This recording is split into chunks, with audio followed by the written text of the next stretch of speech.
ವಿದ್ಯಾರ್ಥಿಗಳ ಗೊಂದಲಕ್ಕೆ ಕಾರಣವಾಗಿರ್ತಕ್ಕಂಥ ಶಿಕ್ಷಣ ಕ್ಷೇತ್ರದ ಶಿಕ್ಷಣ ಮಂತ್ರಿಗಳ ಒಂದು ಸರ್ಕಾರದ ಈ ನಡೆ ನಮ್ಮೆಲ್ಲರೂ ಕೂಡ ಇರತಕ್ಕಂಥ ವಿಚಾರವೇ. ಹಿಂದಿಯನ್ನು ಖಂಡಿಸಬೇಕು ಮತ್ತು ಹಿಂದಿ ಭಾಷೆಯನ್ನು ಹಿಂದಾಕಬೇಕು ಅಂತ ಇದ್ದರೆ ಈಗಾಗಲೇ ನಮ್ಮೆಲ್ಲರಿಗೂ ಕೂಡ ಗೊತ್ತಿದೆ. ಶೈಕ್ಷಣಿಕ ಅವಧಿ ಶುರುವಾದಂಥ ಸಂದರ್ಭದಲ್ಲಿ ಹಿಂದಿಯನ್ನು ತೆಗೆದಾಕಬಹುದಿತ್ತು ಅಥವಾ ಹಿಂದಿ ಭಾಷೆಯನ್ನು ಕಟ್ಟಿಸಿ ದೂರ ಇಡಬಹುದು. ಈಗಾಗಲೇ ತಮ್ಮೆಲ್ಲರೂ ಕೂಡ ತಿಳಿದಿದೆ, ಹಿಂದಿ ರಾಷ್ಟ್ರೀಯ ಭಾಷೆ, ನಮ್ಮ ಕನ್ನಡ ಮಾತೃಭಾಷೆ, ಅದರೊಟ್ಟಿಗೆ ಅಂತಾರಾಷ್ಟ್ರೀಯ ಭಾಷೆಯನ್ನಾಗಿ ಇಂಗ್ಲೀಷನ್ನು ಎಲ್ಲ ವಿದ್ಯಾರ್ಥಿಗಳು ಕಲಿತಾ ಇರ್ತಕ್ಕಂಥದ್ದು. ಎಲ್ಲ ವಿದ್ಯಾರ್ಥಿಗಳಿಗೆ ಈ ಮೂರು ಭಾಷೆನೂ ಕೂಡ ತುಂಬ ಇಂಪಾರ್ಟೆಂಟ್ ಆಗಿರ್ತಕ್ಕಂಥದ್ದು.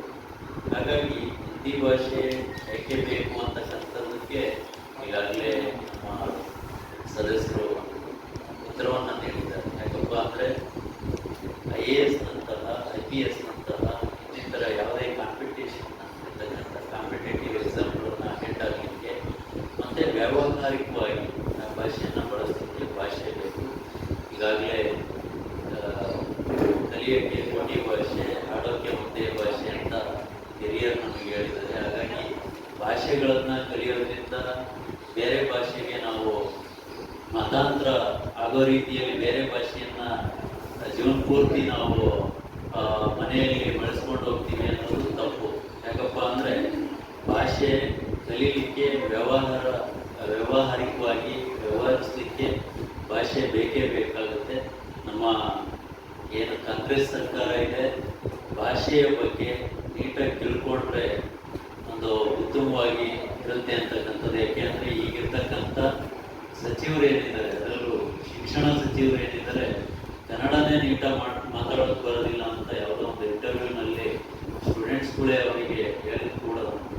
ಯಾಕಪ್ಪ ಅಂದರೆ ಅವರು ಈ ಮೂರು ಭಾಷೆ ಏನಿದೆ, ತ್ರಿಭಾಷಾ ನೀತಿಯನ್ನು ಈಗಾಗಲೇ ತಲಾಂತರದಿಂದ ಅದೇ ಕಾಂಗ್ರೆಸ್ ಗೌರ್ಮೆಂಟ್ ಸೆಂಟ್ರಲಲ್ಲಿದ್ದಾಗ ತ್ರಿಭಾಷಾ ನೀತಿಯನ್ನು, ಮೂರು ಭಾಷೆ ನೀತಿಯನ್ನು ತಂದಿರ್ತಕ್ಕಂಥದ್ದು. ಮೂರು ಭಾಷೆ ಏನಕ್ಕೆ ಇಂಪಾರ್ಟೆಂಟ್ ಅಂತಕ್ಕಂಥದ್ದು ಕೂಡ ತಿಳಿಸಿರ್ತಕ್ಕಂಥದ್ದು. ಅಷ್ಟೇ ಅಲ್ಲ, ಮಹಾತ್ಮ ಗಾಂಧಿಯವರು ಹಿಂದಿ ಪ್ರಚಾರ ಸಮಿತಿಯ ಅಧ್ಯಕ್ಷರಾಗಿದ್ದರು. ಕಾಂಗ್ರೆಸ್ನ ಮೂಲ ಹಿಂದಿನೇ ಆಗಿದೆ. ಆದರೆ ಇವಾಗ ಹಿಂದಿಯನ್ನು ಯಾವುದೇ ವಿಚಾರ ಇಲ್ಲ ಕೇಂದ್ರ ಸರ್ಕಾರದ ಮೇಲೆ ದೂರಲಿಕ್ಕೆ ಅಥವಾ ಕೇಂದ್ರ ಸರ್ಕಾರದ ಮೇಲೆ ಮುಗಿಬೀಳಲಿಕ್ಕೆ, ಅಂಥದ್ರಲ್ಲಿ ಈ ಒಂದು ಶಿಕ್ಷಣದ ವಿಚಾರ, ಮಕ್ಕಳ ಭವಿಷ್ಯವನ್ನು ಮುಂದಿಟ್ಟುಕೊಂಡು ಕೇಂದ್ರ ಸರ್ಕಾರದ ಮೇಲೆ ಏನೋ ನಾವು ಮುಗಿಬಿದ್ಬಿಡ್ತೀವಿ ಅಥವಾ ಶಿಕ್ಷಣ ಸಚಿವರು ನಾವೇನೋ ಒಂದು ದೊಡ್ಡದಾಗಿ ಹೆಸರು ಮಾಡಿಬಿಡ್ತೀವಿ ಅಥವಾ ಯಾವುದೇ ವಿಚಾರ ಇಲ್ಲಿ ನಡೀತಾ ಇಲ್ಲ, ನಾವು ಕೂಡ ಏನಾದರೂ ಒಂದು ಶೈನ್ ಆಗೋಣ ಅನ್ನೋ ಒಂದು ರೀತಿಯಲ್ಲಿ ಶಿಕ್ಷಣ ಸಚಿವರು ಅವೈಜ್ಞಾನಿಕವಾಗಿ